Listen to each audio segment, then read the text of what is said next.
Hi there! At saya-saya dito. Nandito tayo sa Glasgow, Scotland. Barrio Fiesta. Dami-dami. Libo-libo ang tao. Pero we have two nurses sa katabi ko. Anong name mo? Geraldine Do. Ikaw? Imelda Ju. Ikaw ngayon, nasubukan mo na ang MXT before. Opo, matagal na. Capsule, yung coffee. Pareho. Nagdadala ka here, ha? Opo. But you want to introduce it kay Ma'am Imelda. Opo. Ma'am Imelda is a nurse. Ngayon, nagwo-work siya pero retired na. Pero here, Nursing home. nursing home. So, yung mga may edad na ang tinaalagaan mo. And we don't want na siyempre magkaroon ng sakit tulad ng mga nandun, ano? And that is why gustong introduce sa'yo yung MX3. At saka wala kang maintenance, right? So, yan ang maganda sa'yo, yung ating MX3 capsule, 500 mg. Alam mo, you can take it as your vitamin. Di ba nagba-vitamin ka? Yes. Ang kagandahan ng MX3 capsule natin, natural. Okay. At saka, Filipino. Tama, di ba? Filipino nga. Support the Filipino. Yes. Thank you! Thank you, Thank you, MX3!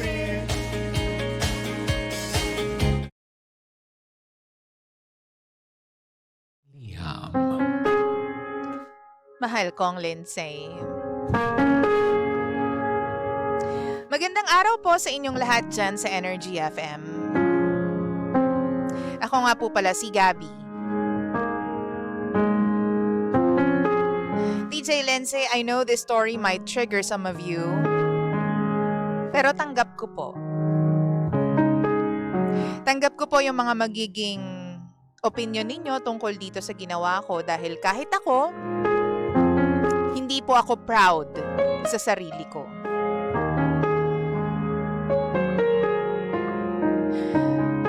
Pangga, I am falling for somebody who's committed right now. May kinakasama. May unang minahal. Pero mahal ko siya. At first, DJ Lindsay, wala naman po akong intensyon na makisawsaw sa relasyon nila. Lalo pat ganto katagal na. Gusto ko lang siya maging pampalipas oras back then since medyo down ako nung time na yon. I needed someone na magpapagaan ng loob ko. And then, I met him. Very interesting guy.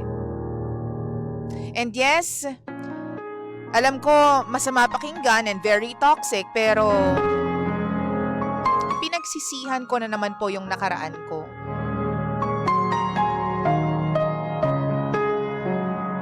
Kwento ko lang, na-meet ko po siya sa isang mini restaurant.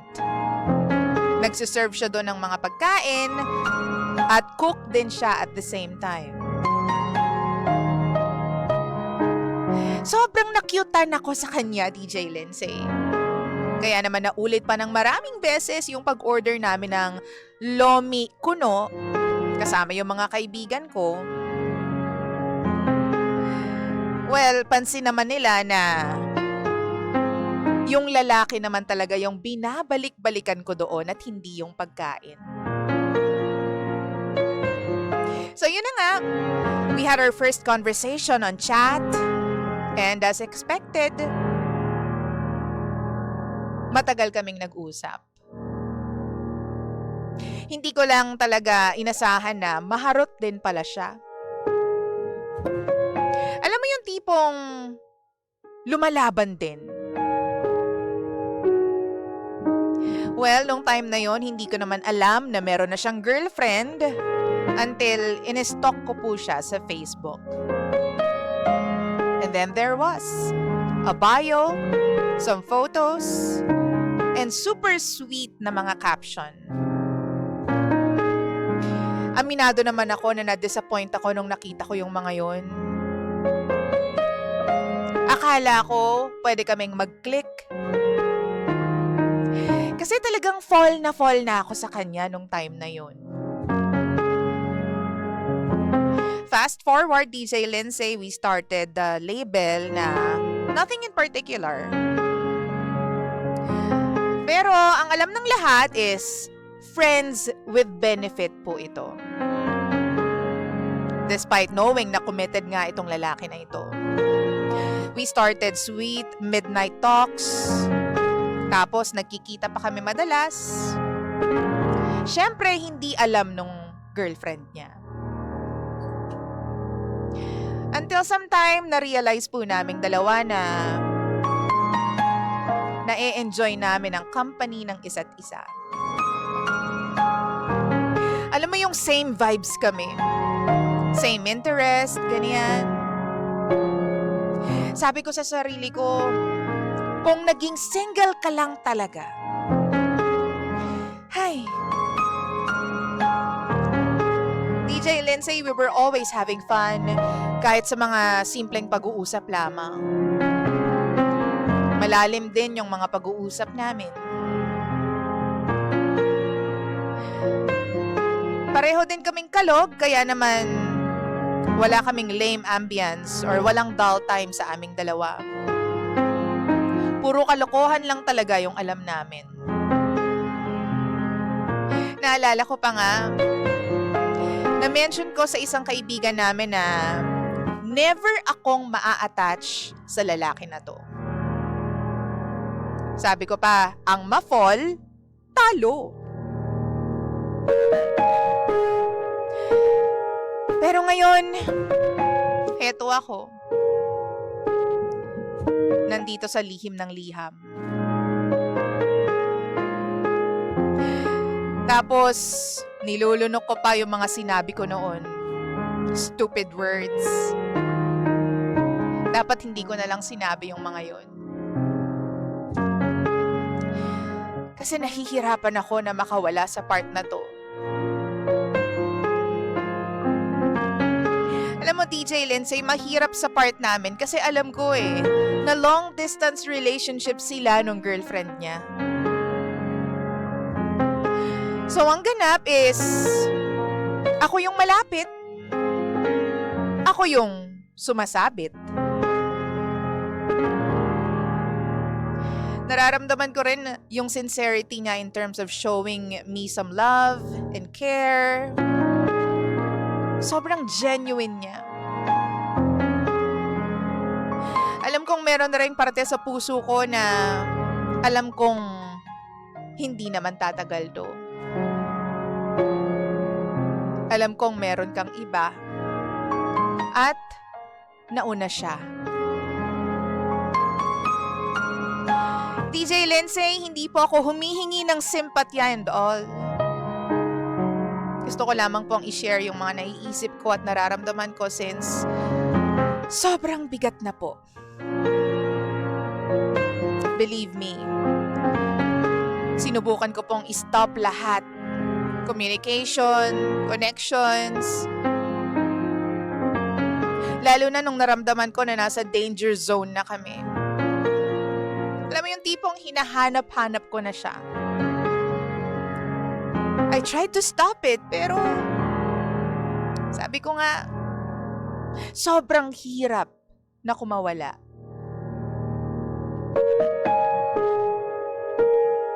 Alam ko naman na mali. Alam ko rin na may ending ito. That's why naghihintay lang din ako ng red flag or sign galing kay Lord para tuluyan ang lumayo sa Kanya. Para tuluyan ko ng lubayan silang dalawa for good.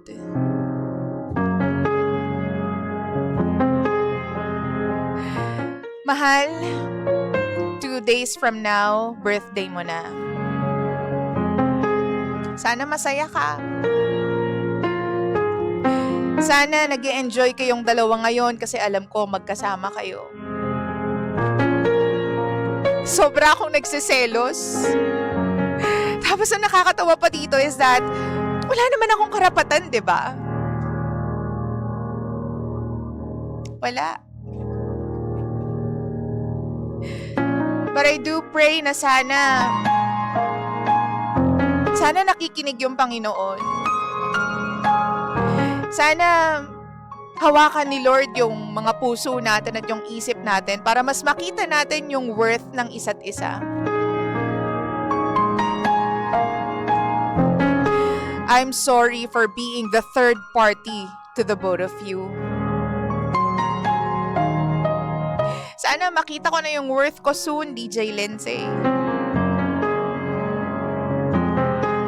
Alam mo yung worth na hindi lang pang second option.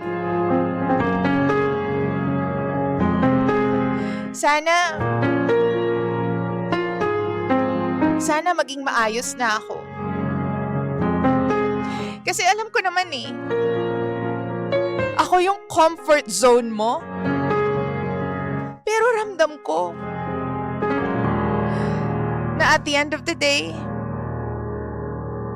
siya yung uuwian mo. Because she is your home. Kaya kahit anong mangyari, siya pa rin ang mamahalin mo at hindi ako.